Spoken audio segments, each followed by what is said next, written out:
2024 সালের নতুন বছরের দশম শ্রেণীর ছাত্রছাত্রী বন্ধুরা, আশা করি তোমার সবাই ভালো আছো। আজ আমরা যে বিষয়টি নিয়ে আলোচনা করব দশম শ্রেণীর ফার্স্ট সামেটিভ অর্থাৎ প্রথম পর্যায়ক্রমিক মূল্যায়নের ভূগোলের সিলেবাস, প্রশ্নকাঠামো এবং নমুনা প্রশ্নপত্র নিয়ে। প্রথমে তোমরা সিলেবাসে দেখে নাও কী কী বিষয় তোমাদের ফার্স্ট সামেটিভ অর্থাৎ প্রথম পর্যায়ক্রমিক মূল্যায়নে থাকবে। তোমাদের প্রথম পর্যায়ক্রমিক মূল্যায়নের ক্ষেত্রে ফুল মার্কস থাকবে 50, তার মধ্যে 40 নম্বরে তোমাদের লিখিত পরীক্ষা হবে আর 10 নম্বরে তোমাদের প্রজেক্ট জমা দিতে হবে।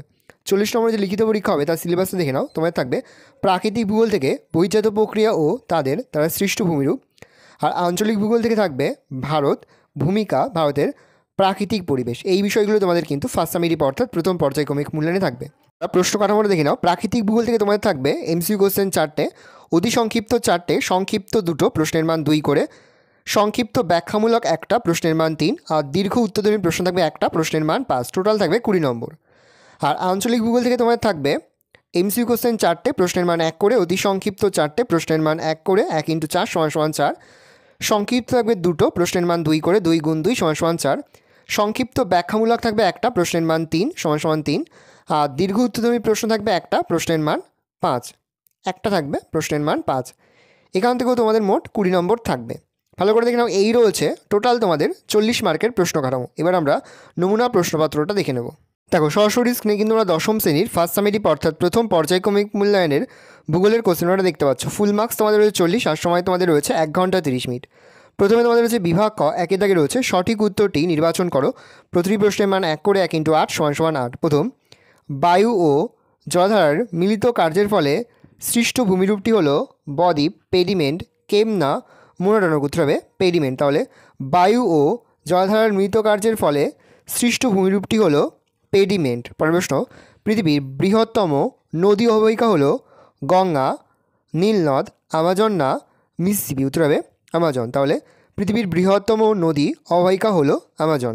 প্রশ্ন, মনকূপ সৃষ্টির ক্ষয় প্রক্রিয়াটি হলো ঘর্ষণ ক্ষয়, অবঘর্ষণ ক্ষয়, দ্রবণ ক্ষয়, জলপ্রবাহ ক্ষয়। উত্তর হবে অবঘর্ষণ ক্ষয়। তাহলে মনকূপ সৃষ্টির ক্ষয় প্রক্রিয়াটি হলো অবঘর্ষণ ক্ষয়। পরে হচ্ছে হিমবাহের তলদেশে সঞ্চিত গ্রাবরেখাকে বলে পার্শ্ব গ্রাবরেখা, ভূমি গ্রাবরেখা, প্রান্ত গ্রাবরেখা, মধ্য গ্রাবরেখা। উত্তর হবে ভূমি গ্রাবরেখা। অন্ধ্রপ্রদেশ রাজ্যের রাজধানী হলো হায়দ্রাবাদ, রাঁচি, চেন্নাই না অমরাবতী। উত্তর হবে অমরাবতী। তাহলে অন্ধ্রপ্রদেশ রাজ্যের রাজধানী হলো অমরাবতী। প্রশ্ন, ভারতে অবস্থিত হিমালয়ের সর্বোচ্চ শৃঙ্গের নাম K2, মাউন্ট এভারেস্ট, কাঞ্চনজঙ্ঘা না দাফা বুম। উত্তর হবে K2। তাহলে ভারতে অবস্থিত হিমালয়ের সর্বোচ্চ শৃঙ্গের নাম হচ্ছে K2। পরে হচ্ছে অমরকণ্টক শৃঙ্গ থেকে উৎপন্ন নদীটি হলো গঙ্গা, কাবেরী, নর্মদা না মহানদী। উত্তর হবে নর্মদা। প্রশ্ন, নবীন পলিমৃত্তিকাযুক্ত অঞ্চলকে পাঞ্জাবে বলা হয় বেট, খাদার, ভাঙর না রেগুন। উত্তর হবে বেট। তাহলে নবীন পলিমৃত্তিকাযুক্ত অঞ্চলকে পাঞ্জাবে বলা হয় বেট। পরে তোমাদের 2 দাগে রয়েছে বিভাগ ক্ষয় রয়েছে 2 দাগে। নিচের প্রশ্নগুলি নির্দেশ মতো উত্তর দাও। প্রশ্নের মান 1 করে, 1 × 8 = 8। এখানে প্রতিটি প্রশ্নই কিন্তু খুবই গুরুত্বপূর্ণ। প্রথম, ভারতের উচ্চতম জলপ্রপাতের নাম কি? অথবা রয়েছে হিমরেখা কাকে বলে? এক কথায় উত্তর দাও। পরে হচ্ছে প্রশ্ন, ইয়ারদাং ভূমিরূপে কঠিন ও কোমল শিলা কীভাবে সজ্জিত থাকে? এক কথায় উত্তর দাও। পরে হচ্ছে মরু অঞ্চলের শুষ্ক নদীখাতগুলিকে কি বলা হয়? অথবা রয়েছে পৃথিবীর শুষ্কতম মরুভূমির নাম কি? এক কথায় উত্তর দাও। পরে হচ্ছে শূন্যস্থান পূরণ করো।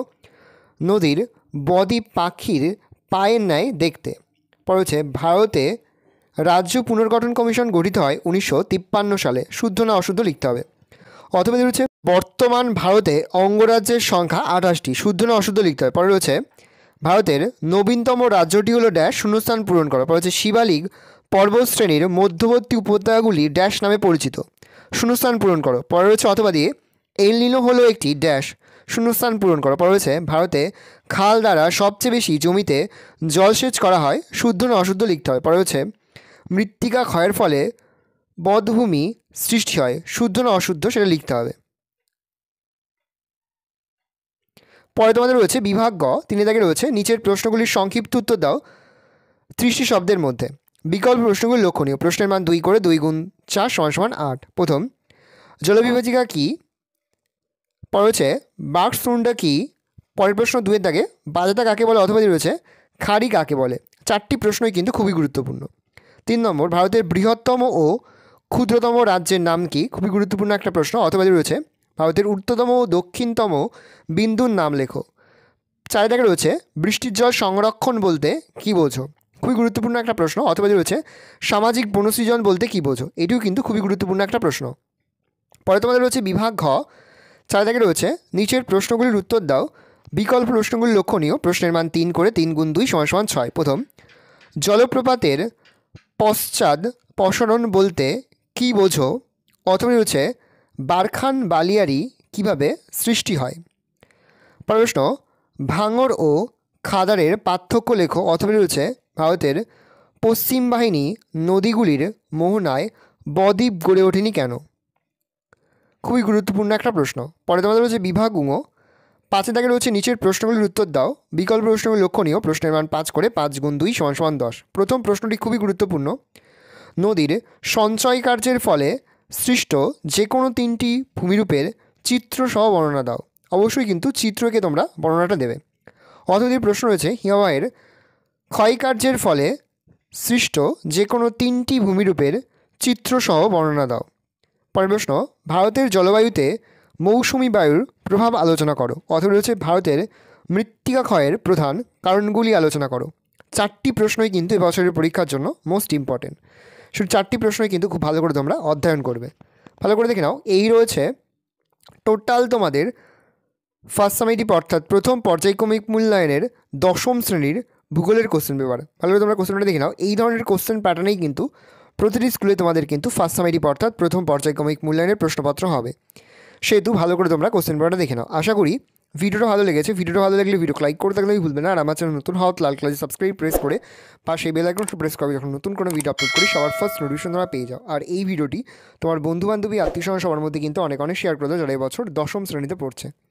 আমরা কিন্তু ইতিমধ্যে 10ম শ্রেণীর প্রতি বিষয়ের সিলেবাস, প্রশ্নকাঠামো এবং নমুনা প্রশ্নপত্র কিন্তু আপলোড করে দিই এবং তার পাশাপাশি প্রতিটি বিষয় অধ্যায়ভিত্তিক সাজেশনও কিন্তু আপলোড করে দিয়েছি। তোমরা যদি এখনও পর্যন্ত সেই ভিডিওগুলো না দেখে থাকো, ভিডিওগুলো কিন্তু তাড়াতাড়ি দেখে নাও। তোমাদের সকলকেই জানাই আগাম পরীক্ষার অনেক অনেক শুভেচ্ছা এবং অভিনন্দন।